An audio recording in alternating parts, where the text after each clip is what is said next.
with the terrible border policies of the Biden administration, essentially a kind of open invitation to people, not just in Mexico, but all over Latin America, South America. Hey, come from India, come from China, come from wherever, practice your backstroke, show up at the southern border. You're going to be let in.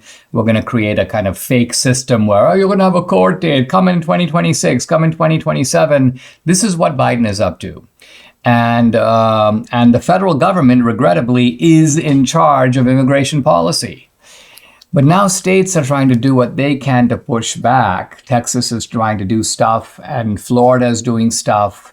And some of the other Republican states are also stepping in, right? Virginia Governor Youngkin apparently is going to be sending some National Guard troops to help out here in Texas. Much needed relief, I believe. I think he says because the federal government isn't doing their job, so states have to kind of help their fellow border states secure. I mean, it's interesting. Virginia is not a border state. And yet, I think what these, let's call them interstate governors are noticing is that the migrants don't just stay in Texas, they tend to fan out. In fact, the Biden administration often flies them, ships them, dispatches them all over the country. And it seems also more in Republican areas, but regardless of whether that's true. So Youngkin decided to do something about this. I wonder, though, if Youngkin has seen an influx of illegals in his state.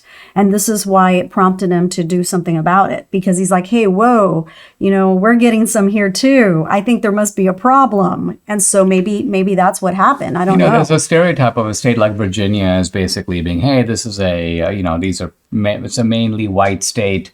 It may have some blacks, but it doesn't have a whole. But the truth of it is Virginia is a very diverse state. Part of the reason for that is that D.C. is full of foreigners. Now, I'm not saying they're all illegal. Many of them are diplomats. Some of them are, taxi drivers from Senegal and other places like that. But what I'm saying is it's a diverse population. And then on top of that, you have all these illegals showing up and showing up with entitlement. This is another new phenomenon is you don't just have illegals. You have now illegals who have Adidas shoes and they're like, where's the hotel I'm going to check in at? Because, and I've told you this before, it's because the illegals coming in are illegals that are used to getting handouts. They like it. And so I don't know why anyone thinks that for some reason they come to America and they're going to change. But the point I'm making is they're not even desperately poor. If you look at these guys, I mean, they're wearing very nice jeans. They seem to have they have their iPhones. They have phones. And also their expectations. Their expectations are kind of in line with, okay, I'm here. Now who's going to look after me? Where are the provisions for my support? I've seen videos of illegals who refuse to be checked into certain types of housing and so on because they think it's substandard. Or don't like the food. They don't like the food. Complain about the food. Where's the menu? Yeah, it's not. And so the other similar states that are helping out, Tennessee, Nebraska, Mississippi, and of course Florida, are also announcing deployments of their National Guard troops. In some cases, these are pretty small numbers of people. I mean, Youngkin is sending 100. Some of the other states are sending a dozen. That's more symbolic, I think. Symbolic, but I think it reflects, and you can see these, of course, all Republican states. These are the Republicans trying in their own way to push back against the Biden administration. Yeah, no, I agree. And it really baffles me because even in the Valley, my mother is so funny. I keep asking her, hey, Mom, are you seeing any? Because I'm going there next week.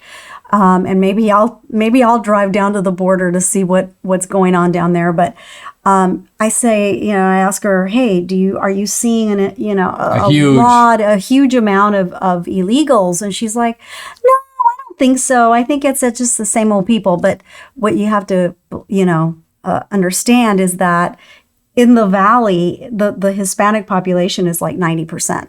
So it's kind of hard to tell. Everyone's already Hispanic. Yeah, it's kind of hard to tell. Well, the other thing is that we know that in some cases, like El Paso, there is just a massive influx and the whole town is upside down and there are encampments on the streets. But in other places, it's a way station. You come into the Valley. It may be that in the Valley as well, because I've asked my mom if she's seen any encampments or tents and that kind of thing. And she says she hasn't.